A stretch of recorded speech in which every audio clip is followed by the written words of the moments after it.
Hello everyone, welcome to my class. Myself Richa Mishra. आज हम जो है इस वीडियो में क्या पढ़ने वाले हैं, जो हिस्ट्री का क्लास 9 का हिस्ट्री लेसन 1 हम जो पढ़ रहे थे फ्रेंच रेवोल्यूशन, उसी को आगे कंटिन्यू करेंगे। तो पिछली बार जो है हमने पढ़ा था कॉन्स्टिट्यूशनल मोनार्ची लास्ट वीडियो में। इस वीडियो में हम क्या पढ़ने वाले हैं कि France abolish monarchy and becomes Republic. तो पिछले कॉन्स्टिट्यूशन मोनार्ची में हमने पढ़ा था कि फ्रांस के जो राजा थे, फ्रांस में कॉन्स्टिट्यूशन का जो है वो ड्राफ्टिंग का काम नेशनल असेंबली के थ्रू जो है कंप्लीट हो चुका था। राजा के पावर्स को सेपरेट कर दिया गया था और राजा जो है वो क्या कर रहा था, अब इस चक्कर में था, षड्यंत्र रच रहा था कि वो किस प्रकार से अपने पावर को दोबारा वापस ले।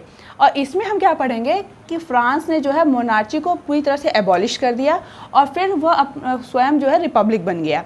रिपब्लिक क्या होता है? रिपब्लिक वो सिचुएशन होती है जब कंट्री का जो हेड होता है, जो स्टेट ऑफ द हेड होता है, हेड ऑफ द स्टेट होता है, वह आम लोगों के द्वारा चुना जाए, पब्लिक के द्वारा चुना जाए। तो उसी प्रकार से वह फ्रांस जो है रिपब्लिक बना। और ये कैसे हुआ, इसको हम पढ़ते हैं।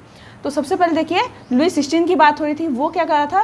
वो प्लानिंग कर रहा था ओवरथ्रो द नेशनल असेंबली। और किसके साथ? पुरुषिया के साथ, जो उसके पड़ोसी राज्य थे, उन सभी लोगों के साथ, पुरुषिया के साथ वो मिलकर प्लान करने लगा कि हम लोग जो है, आप लोग जो है अपनी आर्मी लेके यहाँ पे आइए और नेशनल असेंबली के ऊपर जो है हमला कर दीजिए और इसे हरा दीजिए। उसके बाद फिर जो है हम और आप मिलके जो है राज करेंगे। तो ऐसी प्लानिंग जो है वो लुई 16 जो है कर रहा था पुरुषिया के साथ मिलके। और इस प्लानिंग में इसका साथ जो है अदर नेबरिंग कंट्रीज़ भी दे रही थी, जैसे कि ऑस्ट्रिया। अब ऑस्ट्रिया इसका साथ क्यों दे रहा था? सिंपल सी बात थी, ऑस्ट्रिया का लुई 16 जो है वो दामाद था। मैंने स्टार्टिंग में आपको बताया था ऑस्ट्रिया की शादी जो है लुई 16 की शादी जो है वो ऑस्ट्रिया की प्रिंसेस मैरी एंटोनेट के साथ हुआ था। तो उस नाते से भाई इसकी जो है मदद ऑस्ट्रिया भी कर रहा था और इसके अलावा अन्य जो है इसके नेबरिंग कंट्रीज़ भी कर रहे थे। वो इसलिए कर रहे थे क्योंकि उनके मन में भी ये धारणा था कि आज अगर फ्रांस में ये रेवोल्यूशन चल रहा है और यहाँ पे ये लोग विजयी हो गए तो कल को हमारे देश के लोग भी जो है रेवोल्यूशन करने पे, रिवॉल्ट करने पे उतारू हो जाएंगे। तो इस उद्देश्य से इस पूरे रेवोल्यूशनरी सिस्टम को ख़त्म करने के लिए सभी लोग इसकी सहायता करने को तैयार थे। अभी ये सिर्फ प्लानिंग चल रही थी, ठीक है, लेकिन नेशनल असेंबली क्या थी, वो उनसे भी चालाक थे। भाई एक आदमी जब इतनी चालाकी सोच रहा है तो भाई 745 लोग भी कुछ अपना दिमाग लगा रहे हैं, उन्हें भी कुछ भनक पड़ी। तो नेशनल असेंबली ने भाई असेंबली में ये डिसीजन लिया कि भाई राजा जो है वो हमारे खिलाफ जो है षड्यंत्र रच रहा है।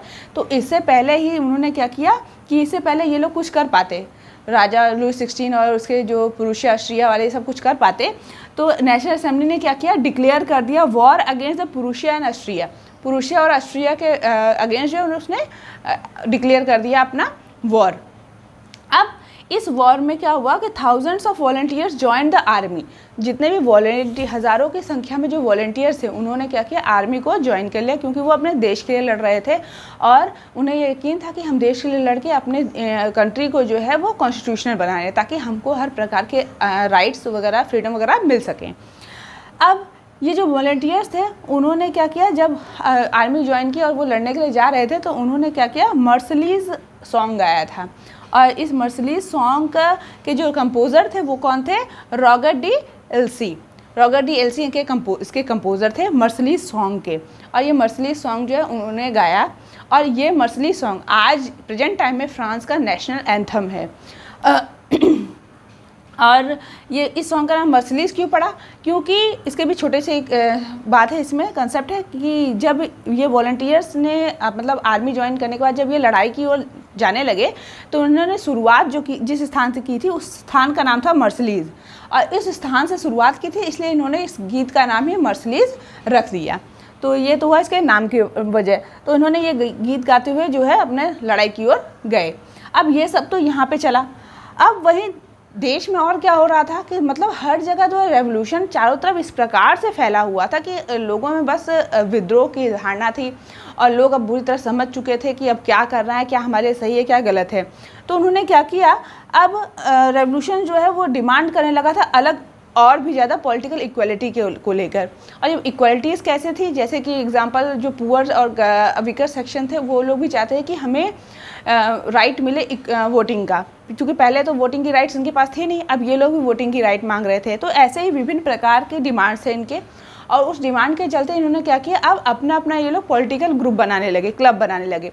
और बहुत सारे पॉलिटिकल क्लब्स बने, जिसमें सबसे ज़्यादा प्रचलन में था जैकोबिन क्लब। ये काफ़ी प्रचलन में था उस समय।